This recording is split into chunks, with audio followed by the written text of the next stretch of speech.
इस बीच ये बड़ी खबर सामने आ रही है। ईरान को रूसी मदद को लेकर जेलेंस्की के दावे पर ट्रंप का बयान सामने आया है। जेलेंस्की के दावे का हम पता लगाएंगे कि क्या ये सच है या नहीं। मैं पुतिन से इस बारे में पूछूंगा, हम पता लगा लेंगे। वैसे इसका खास असर नहीं हुआ है क्योंकि हमने ईरान को बुरी तरह से हराया है। जेलेंस्की ने दावा किया था कि रूस जो है वो ईरान की मदद कर रहा है। जेलेंस्की ने कहा था कि ईरान को सैटेलाइट सर्विलांस की जानकारी दे रहा है। तो लगातार हमारे साथ खास मेहमान अश्विनी कुमार जी बने हुए हैं। अश्विनी जी, मैं आपसे यहाँ पर समझना चाहूँगा, अगर युद्ध की स्थितियों के बीच देखें, अगर रूस यहाँ ईरान की मदद कर रहा है तो अमेरिका का रिएक्शन किस तरीके से होगा? क्या यहाँ पर ये माना जाए कि अगर ये साबित हो जाता है कि रूस ईरान की मदद कर रहा है तो ऐसे में अमेरिका जो है वो ईरान के ऊपर और हमले तेज करेगा? देखिए, ये एक किसी भी कंट्री की सपोर्ट करना जो लाइकली माइंडेड कंट्रीज होते हैं, दैट इज वेरी ऑब्वियस। क्योंकि वहाँ यूक्रेन में अमेरिका सपोर्ट कर रहे हैं, चाइना इधर सपोर्ट कर रहा है, ताइवान को अमेरिका सपोर्ट कर रहा है। तो ये एक इंटरनेशनल लेवल पे ये अपनी एक आपस में कोऑर्डिनेशन होती है। लेकिन ये कहना कि अगर रशिया ईरान को सपोर्ट कर रहा है तो उसमें अमेरिका बहुत ज्यादा जो है उसके ऊपर दबाव नहीं डाल सकता।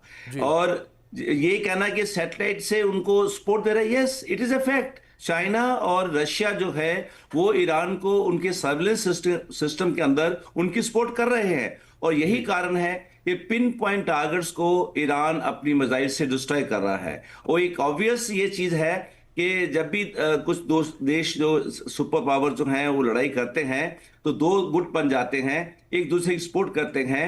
और ईरान को सर्विलेंस, सैटेलाइट इमेजरी, उनके कोऑर्डिनेट ये या तो रशिया देता है या नॉर्थ कोरिया देता है या चाइना देता है। ये तीनों कंट्री में से सब उसकी सपोर्ट कर रहे हैं। और मैं समझता हूं इसमें कुछ देयर इज नथिंग रॉन्ग कि अगर वो कंट्रीज उनको सपोर्ट कर रहे हैं। आफ्टर ऑल उनका बहुत सा एयर डिफेंस सिस्टम जो है वो डिस्ट्रॉय हो चुका है, बहुत कम उनके पास है। लेकिन फिर भी वो अमेरिका को 100% जो है वो उसको वापस उसके ऊपर अटैक कर रहे हैं।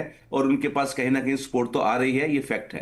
बिल्कुल, जाहिर तौर पर अश्विनी जी, इस तरीके से सपोर्ट यहाँ पर अमेरिका के द्वारा किया जा रहा है।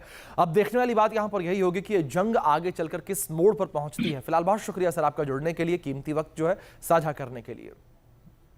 आगे बढ़ेंगे, बड़ी खबर है जहां इराक के इरबिल में ईरान का हमला देखने को मिला है और हमले के बाद भीषण आग लग गई है। एक और बड़ा हमला और आग जलने की खबर, ये बड़ी खबर निकलकर सामने आई है।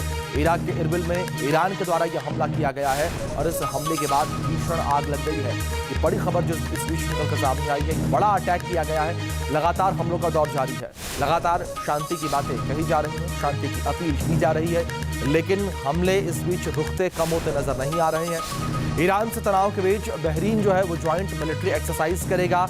जीसीसी देशों के साथ आज से शुरू होगा युद्ध अभ्यास। बहरीन शील्ड एक्सरसाइज का ऐलान किया गया है।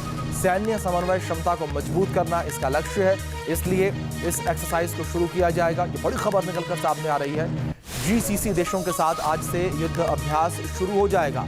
ये बड़ी खबर जो फिलहाल सामने आ रही है। तो वहीं पश्चिम एशिया से लेकर यूरोप तक विनाशकारी जंग से दुनिया टेंशन में है। अब समंदर में बारूदी संग्राम छिड़ गया है और जहाजों पर लगातार हमले हो रहे हैं, जिससे चुनौतियां तेज होती जा रही हैं। और समुद्र में 4 अलग अलग मोर्चों पर तनाव कैसे बना हुआ है, रिपोर्ट में देखिए।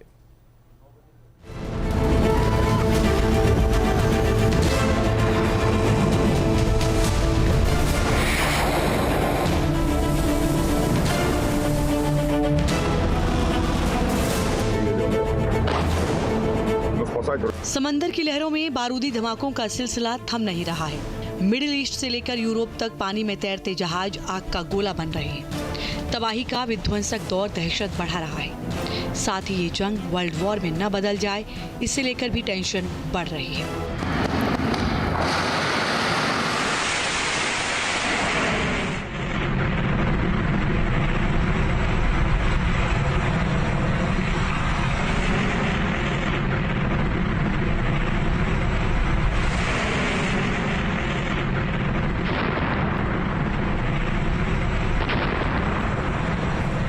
इस वक्त 4 अलग अलग मोर्चों पर हालात बेहद विस्फोटक हैं। कमर्शियल जहाजों पर हो रहे हमलों से हाहाकार मचा है।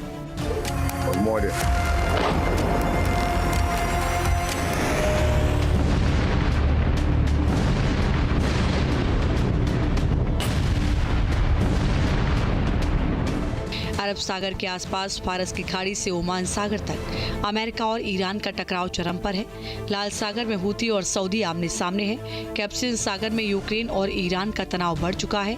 वहीं ब्लैक सी में रूस और यूक्रेन की टेंशन रेड लाइन क्रॉस कर रही है। चौतरफा छिड़े युद्ध ने पूरी दुनिया को संकट में डाल दिया है। आने वाले दिनों में मुश्किल कितनी बढ़ेगी, इसे लेकर भी सस्पेंस है।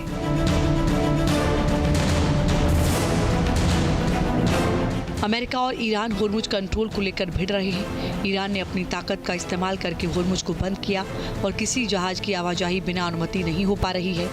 उसका मकसद इस रूट से टैक्स वसूल करना है, जबकि अमेरिका इसका विरोध कर रहा है और नेवल ब्लॉकेड के जरिए ईरान की घेराबंदी की गई है। अमेरिका ने अब तक 2 जहाजों को निष्क्रिय कर दिया है, जबकि 2 जहाजों की तलाशी ली है। इसके अलावा 12 जहाजों को रूट बदलने पर मजबूर किया है।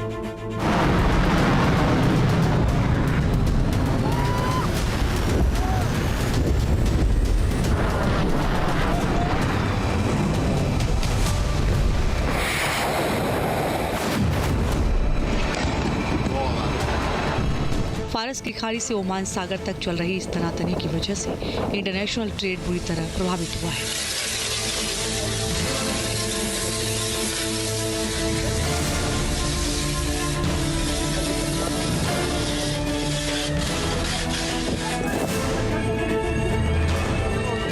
अमेरिका की नाकेबंदी के बीच स्टेट ऑफ होर्मुज में एक तेल टैंकर के समुद्री बारूद सुरंग से टकराने के बाद विस्फोट हो गया। ईरानी मीडिया के अनुसार ये जहाज ईरान की ओर से तय समुद्री रूट से भटक गया था। इस घटना ने होर्मुज में IRGC की खतरनाक तैयारी को दिखा दिया है। साथ ही अमेरिका को भी ये मैसेज दिया गया कि यहाँ ज्यादा आक्रामकता दिखाना भारी पड़ सकता है।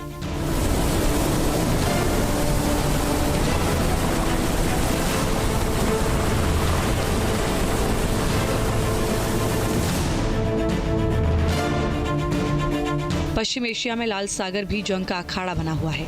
हूती विद्रोहियों ने 20 जुलाई को नेवल ब्लॉकेड की घोषणा की थी और उसके तुरंत बाद एक्शन लेना शुरू कर दिया। भारी तनाव के बीच ही इंसिलिया और लैला नाम के 2 सऊदी ऑयल टैंकर्स पर हमला किया गया।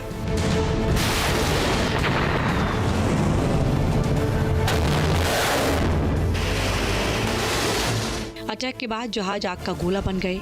इन हमलों में बैलिस्टिक मिसाइलें, क्रूज मिसाइलों और हमलावर ड्रोन का इस्तेमाल किया गया। लाल सागर और अदन की खाड़ी में हूती विद्रोहियों के हमलावर तेवरों की वजह से हालात बिगड़ चुके हैं।